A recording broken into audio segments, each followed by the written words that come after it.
அரசு வேலை வழங்கியது செல்லாது என்று உயர்நீதிமன்றம் தற்போது உத்தரவை பிறப்பித்திருக்கிறது. ஒழுங்கா படி என்று சுப்ரீம் கோர்ட் ஓங்கி மண்டேலியே நறுக்கு நறுக்கு நறுக்கு என்று செம்மட்டியாலே அடிச்சும் தமிழ்நாடு முதலமைச்சர் விஜய் அவர்களுடைய தலையில ஹைகோர்ட் நறுக்கு நறுக்குன்னு கொட்டி இருக்கு.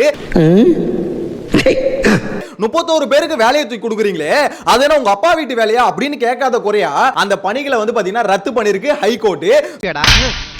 சோ இதுக்கு தமிழ்நாடு அரசு சுப்ரீம் கோர்ட் போதான் அங்க போய் கதற போறோம் அப்படின்ற மாதிரி சொல்லிருக்காங்க. இந்த ஆப் அடிச்சது பாத்தீங்கன்னா நாம் தமிழர் கட்சி தான் இந்த ஆப் அடிச்சிருக்கு. நாம் தமிழர் கட்சி தொடர்ந்த வழக்கின் மூலமாக இப்போது ரத்து செய்யப்பட்டுள்ளன. சோ இது கூடவே விஜய் ரசிகர்களுக்கும் தனுஷ் ரசிகர்களுக்கும் களம் எட்டுல பயங்கரமான சண்டை போயிட்டு இருக்கு. நம்ம பசங்க இந்த இன்டர்நெட்ல அவதூறு பேசிக்கிட்டு வதந்திகளை பரப்பிக்கிட்டு மேல இருக்கிறவங்க கீழே இறக்கிக்கிட்டு நெகட்டிவிட்டி ஸ்ப்ரெட் பண்றது, டாக்ஸிசிட்டி ஸ்ப்ரெட் பண்றது, அந்த மாதிரி பண்ற பசங்க கிடையாது.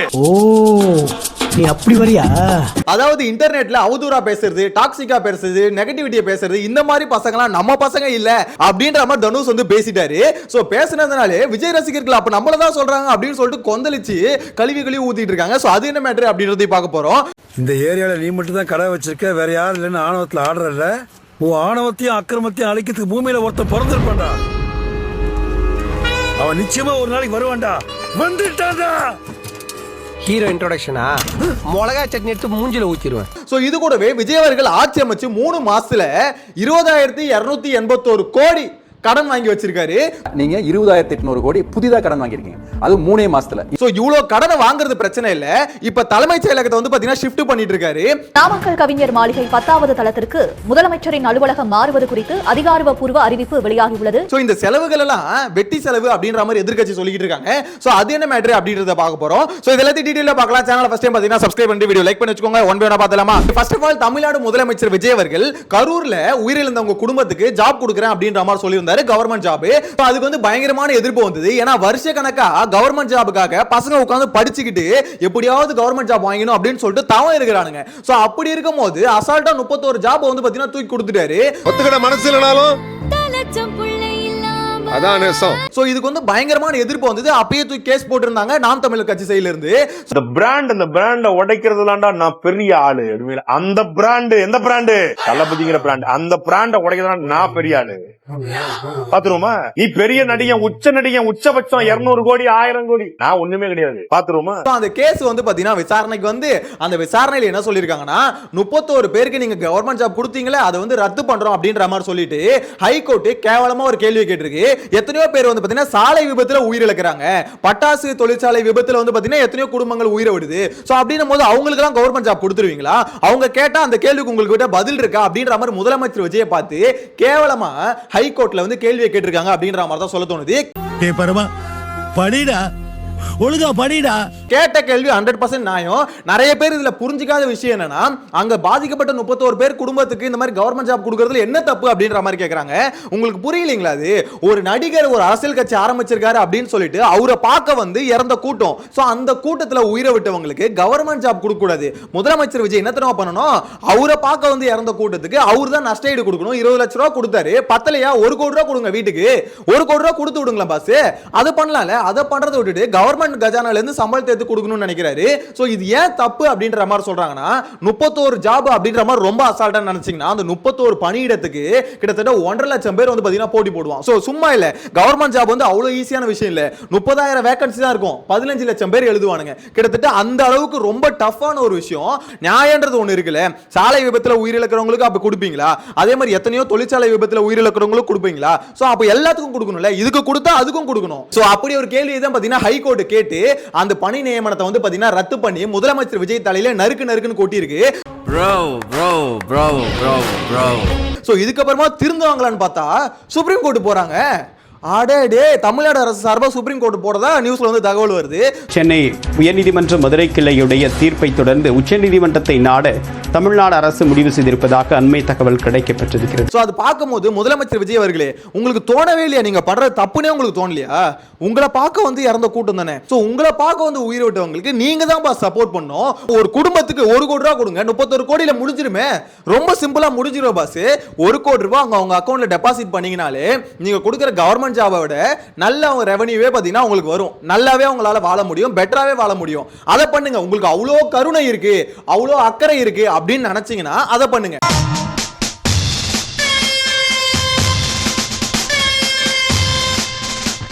அதை பண்ண மாட்டாராம் இவரு. கவர்மெண்ட் ஜாப் தான் தூக்கி கொடுப்பாராம். ஏன்னா சிஎம் ஆயிட்டா அவர் வீட்டு வேலை நினைச்சிட்டார் போல. கவர்மெண்ட் ஜாப் எல்லாம் கொடுக்கறதுலாம் முதலமைச்சர் விஜய் அவர்களே நீங்க பண்றது ரொம்ப ரொம்ப தப்பான விஷயம். சோ அதனால தான் உங்களுக்கு வந்து ஹைகோர்ட் வந்து இந்த அளவு கொட்டு கொட்டி இருக்கு. சோ இதுக்கப்புறம் சுப்ரீம் கோர்ட்ல போயிட்டு இந்த மாதிரி முறையிடுறேன் அப்படின்ற மாதிரி போனீங்கன்னா அது உங்களுக்கு தான் அசிங்கம் அப்படின்ற மாதிரி சொல்ல தோணுது. ஏன்னா கோர்ட் வந்து நியாயமே இல்லாத ஒரு விஷயத்தை வந்து ரத்து பண்ணல. அது நியாயமான விஷயம். இங்க நாம் தமிழர் கட்சி எதுக்காக கேஸ் போட்டாங்கன்னா எத்தனையோ இளைஞர்கள் வந்து அந்த ஜாப்காக கஷ்டப்பட்டுட்டு இருக்காங்க. அப்படி இருக்கும்போது இவரை பார்க்க வந்து இறந்த கூட்டத்துக்கு மட்டும் கொடுக்குறாங்க. சரி கொடுங்க, அப்ப இவங்களுக்கு மட்டும் கொடுக்க கூடாதுல்ல, எல்லா விபத்திலையும் உயிர் இழக்கிறவங்களுக்கு கொடுக்கணும்ல, அதுதான் நியாயம். அதை உங்களால பண்ண முடியுமா? அப்படி பண்ணா எல்லாரும் கடைசி வரைக்கும் படிச்சு கவர்மெண்ட் ஜாபுக்கு போக முடியாது. இப்படிதான் ஏதாவது ஒரு குடும்பத்துல ஏதாவது ஒரு விபத்துல இறந்துருவாங்க, அது மூலமா ஒருத்தர் கவர்மெண்ட் ஜாப், இப்படிதான் எல்லாருமே கவர்மெண்ட் ஜாபுக்கு போக முடியும். அப்படி போனா உருப்படுமா? அப்படி எல்லாருக்கும் கவர்மெண்ட் ஜாப் கொடுத்தா அரசாங்க நிர்வாகம் வந்து பாத்தீங்கன்னா ஒழுங்கா நடக்குமா? நடக்காதுல்ல. இதுக்கப்புறமாவது முதலமைச்சர் விஜய் அவர்கள் கொஞ்சம் திருந்தினா நல்லா இருக்கும் அப்படின்ற மாதிரி தான் சொல்ல தோணுது. என்ன கொடுமை சரவணன். சோ இதுக்கடுத்து முதலமைச்சர் விஜய் அவரோட ஃபேன்ஸுக்கும், தட் மீன்ஸ் விஜய் அவர்களோட ரசிகர்கள் தொண்டர்கள் இவர்களுக்கும் தனுஷ் அவர்களோட ரசிகர்களுக்கும் பாத்தீங்கன்னா பயங்கரமான சண்டை காலம் 8ல ட்விட்டர்ல நடந்துகிட்டு இருக்கு. வீடு பத்தி அறிஞ்சா பையன் சர்வீஸ், உங்க ஊரு பத்தி அறிஞ்சா இளநீ சர்வீஸ். என்ன நம்ம டைலாக்கே பேசுற, நம்மளையே ஃபாலோ பண்ற, ரொம்ப தப்பாச்சே. வியாபாரத்துக்கு அவனே 5 ரூபா போட்டுருவாங்க. எதனாலன்னு பாத்தீங்கன்னா தனுஷ் அவர்கள் நேத்து அவர் ஸ்பீச் ஒன்னு கொடுத்தாரு. அந்த ஸ்பீச்ல வந்து பாத்தீங்கன்னா நிறைய விஷயம் பேசியிருக்காரு. இப்பதான் ஃபுல் வீடியோல ரிலீஸ் ஆயிருக்கு. சோ அதுல பாக்கும்போது என்ன சொல்லியிருக்காருன்னா, நம்ம பசங்க இந்த டாக்ஸிக்கா பேசுறது, நெகட்டிவிட்டியா பேசுறது, ட்விட்டர்ல வந்து அவதூறு பரப்பு, இந்த மாதிரிலாம் பாத்தீங்கன்னா நம்ம பசங்க பண்ண மாட்டாங்க அப்படின்ற மாதிரி சொல்லியிருக்காரு. அப்ப யாரு தனுஷ் அவர்களே பண்ணுவாங்க அப்படின்ற மாதிரி கேள்வியை நம்ம கேட்கல. அது யாருக்கு வலிச்சிருக்குன்னா விஜய் அவர்களோட ஃபேன்ஸுக்கு வலிச்சிருக்கு. ஏய் நம்மளத்தான் ஏன் சொல்றாங்க, நம்மளத்தான் ஏன் சொல்றாங்க, அதாவது அவர் வந்து விஜய் பேரே யூஸ் பண்ணல. அப்படி இருக்கும்போது இல்ல இது விஜய்க்கு எதிராக தான் அரசியலுக்கு வராரு, விஜய்க்கு எதிராக தான் அரசியலுக்கு வராரு. அப்போ உங்களுக்கே தெரியுதுல, டாக்ஸிக்கா சோஷியல் மீடியால பேசுறது நீங்க தான், நெகட்டிவிட்டியா பேசுறது நீங்க தான், அவதூறு பரப்புறது நீங்க தான். உங்களுக்கே தெரியல, சொன்னோட குத்துதா அப்படின்ற மாதிரி தான் கேட்க தோணுது. சோ இந்த இடத்துல தனுஷ் அவர்கள் இன்னும் அரசியலுக்கு வரேன் அப்படின்ற மாதிரி பாத்தீங்கன்னா 100% கரெக்டா சொல்லல. பட் அவர் பேசுற விஷயங்கள்லாம் அரசியலுக்கு வரா மாதிரி தான் இருக்குன்னு வச்சுக்கோங்களேன். ஆனா அதுக்கே இந்த அடி அடிச்சுக்கிட்டு இருக்காங்க. சரியான ஃபைட் போயிட்டு இருக்கு. ஒரு பக்கம் தனுஷ் ஃபேன்ஸும் பாத்தீங்கன்னா இறங்கி இல்ல நாங்க விட மாட்டோம்டா, இருறா அவங்களை திருப்பி அடிக்கிறோம் அப்படின்ற மாதிரி அவங்களும் அடிச்சுக்கிட்டு இருக்காங்க. இவங்களும் ஒரு பக்கம் அடிச்சுக்கிட்டு இருக்காங்க. ட்விட்டர் ஃபுல்லாவே ரெண்டு பேருக்கு நடுவுல ஒரு போர்க்களமா மாறிக்கிட்டு இருக்கு அப்படின்ற மாதிரி தான் சொல்ல தோணுது. நாங்க பேசுற பாஷையே புரியலையா, எங்க லைஃப் எப்படி புரிஞ்சுன்னு நீங்க என்ன இம்ப்ரூவ்மெண்ட் பண்ணுவீங்க? அன்பு இதோட பேச்சு நேத்து அதிகாரிங்க சொல்றது கேட்டுன்னு போயினே இருக்கணும். சோ இத பத்தின உங்களோட கருத்தை மறக்காம கமெண்ட்ல மென்ஷன் பண்ணுங்க. ஆனா ஒண்ணு மட்டும் சொல்லிக்கிறேன், தனுஷ் அவர்கள் மட்டும் இல்ல, இன்னும் நிறைய நடிகர்கள் வந்து அரசியலுக்கு வர போறாங்க போல. ஏன்னா தனுஷ் வர போறாரு, அதுக்கு அடுத்து விஷால் வந்து அரசியலுக்கு வருவேன் அப்படின்ற மாதிரி அவரும் சொல்லியிருக்காரு. இதுக்கப்புறம் எலெக்ஷன்ல வந்து பாத்தீங்கன்னா நம்ம ஓட்டு போட போவோம்ல, சோ அங்க வந்து பாத்தீங்கன்னா பொலிட்டிக்கல் லீடர்ஸா இவ்வளவு நாள் பார்த்திருப்பாங்க, அவங்களா இருக்க மாட்டாங்க. சினிமால இருக்க எல்லாருமே பாத்தீங்கன்னா லைனா இருக்க போறாங்க. எந்த படம் ஓடுது அப்படின்ற மாதிரி தியேட்டர்ல போய் பார்ப்போம்ல, சோ அந்த மாதிரி பாத்தீங்கன்னா எந்தெந்த ஆக்டர் எந்தெந்த கட்சி அப்படின்ற மாதிரி இதுக்கப்புறம் பார்த்து ஓட்டு போடணும்னு நினைக்கிறேன். மொத்தமா தமிழ்நாடு அரசியலே தமிழ்நாட்டு சினிமாவா மாறிட்டு இருக்கு. சோ சினிமான்ற ஒரு ஃபேக்கான விஷயம் தமிழ்நாட்டு மக்கள் மத்தியில எந்த அளவுக்கு ஊறி இருக்கு அப்படின்றது வந்து பாத்தீங்கன்னா முதலமைச்சர் விஜய் அவர்கள் வெட்ட வெளிச்சமா காமிச்சிருக்காரு. என்ன பழக்கம் இது? ஏன்னா அவர் வந்ததுக்கு அப்புறம் தான் தெரியுது, டேய் இவ்வளவு கூட்டம் வந்து பாத்தீங்கன்னா சினிமாவை வச்சு நம்புறீங்களாடா அப்படின்ற மாதிரி. ஏன்னா யாருக்குமே இப்படி ஒரு கூட்டம், இவ்வளவு பெரிய கூட்டம் வந்து தமிழ்நாட்டில் இருக்குன்னு தெரியல. அதை சினிமாவை மட்டுமே பார்த்து ஒரு மனுஷனை நம்புவாங்க அப்படின்ற மாதிரி இதுக்கு முன்னாடி இல்ல. ஆனா இப்பதான் எல்லாருக்கும் தோணுது சினிமாவை மட்டுமே இருந்தா போதும், நம்ம என்ன சொன்னாலும் மக்கள் நம்புவாங்க அப்படின்ற மாதிரி முதலமைச்சர் விஜய் ப்ரூவ் பண்ணி காமிச்சிட்டாரு. சோ ப்ரூவ் பண்ணி காமிச்சோன்னா ஒவ்வொரு ஆக்டருக்குமே தோணுது, ஏன் நம்மளால முடியாது, அதை இப்படி நம்புறாங்களேப்பா, அப்ப நம்ம போனாலும் நம்புவாங்க அப்படின்ற மாதிரி ஒவ்வொரு ஆக்டருக்குமே தோணுது. என்னங்க எனக்கு ஒண்ணுமே புரியல. அதுதானப்பா எனக்கும் புரியல. பட் யாரையுமே இப்ப ஜட்ஜ் பண்ண விரும்பல. நேத்து வீடியோல சொன்னதா இப்பயும் சொல்றேன், யாரையுமே ஜட்ஜ் பண்ண விரும்பல.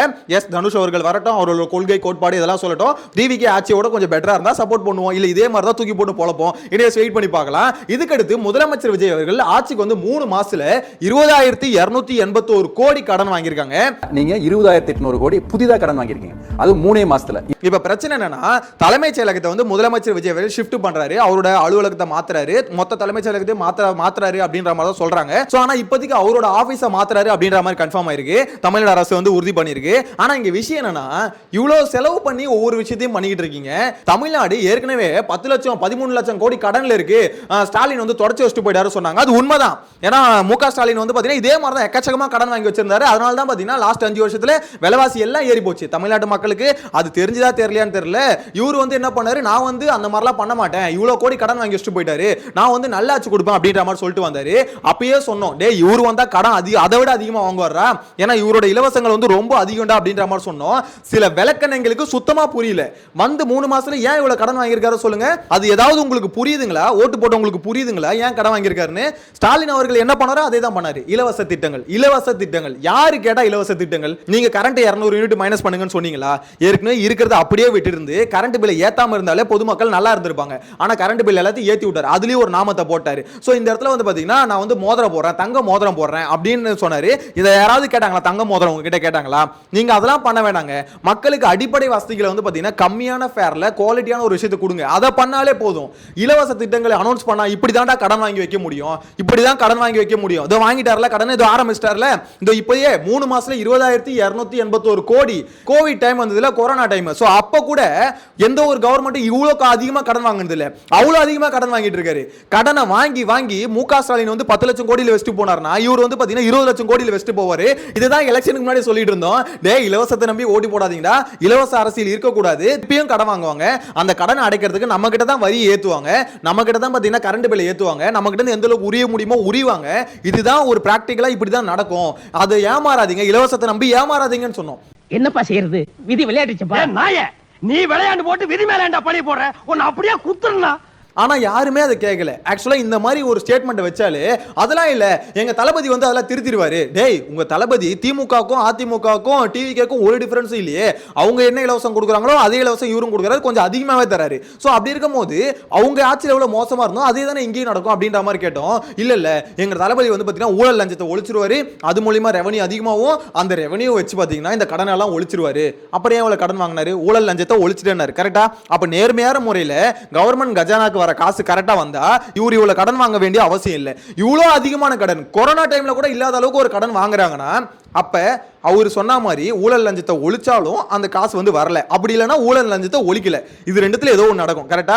ஊழல் லஞ்சத்தை ஒழிச்சிருந்தா இவர் காசு வந்திருக்கணும், அப்ப கடன் வாங்கி இருக்க வேண்டிய அவசியம் இல்லை. இல்ல ஊழல் லஞ்சத்தை ஒழிக்காம இருக்காரு. சோ ஏதோ ஒன்று நடக்குது. ஆனா ஸ்டேஜ்ல வந்து என்ன சொன்னாரு? ஊழல் லஞ்சம் இல்ல, லஞ்சம்ன்றதே இல்ல அப்படின்ற மாதிரி பாத்தீங்கன்னா பெருமை பீத்திக்கிட்டு இருக்காரு. ஆனா ஒண்ணு மட்டும் சொல்ல தோணுது, முதலமைச்சர் விஜய் அவர்கள் ஆட்சி 5 வருஷம் முடிக்கும் போது எக்கச்சக்கமா கடன் வாங்கி வச்சுட்டு போயிருப்பாரு. அதுக்கு நடுவுல விலைவாசி கண்ணாபின்னான்னு ஏறப்போகுது. இந்த இபி பிரைஸ் ஹைக் இருக்குல்ல, இதுலயே பாருங்க எந்த அளவுக்கு விலைவாசி ஏற போகுதுன்னு. எக்கச்சக்கமா விலைவாசி ஏறுங்க. ஏன்னா அடிப்படையில கை வச்சிருக்காங்க. அடிப்படையில கை வச்சாலே காலி, பேஸ்மெண்ட் ஆடிடுச்சுனாலே முடிஞ்சுது. சோ அந்த அளவுக்கு விலைவாசி ஏற போகுது. மு.க. ஸ்டாலின் அவரோட ஆட்சியில் 5 வருஷத்துல எப்படி கொஞ்சம் கொஞ்சமா பீக்குக்கு போயிட்டு இருந்ததோ, முதலமைச்சர் விஜயோட ஆட்சியில அதை விட ஸ்பீடா வந்து பாத்தீங்கன்னா பீக்குக்கு போயிட்டு இருக்கு.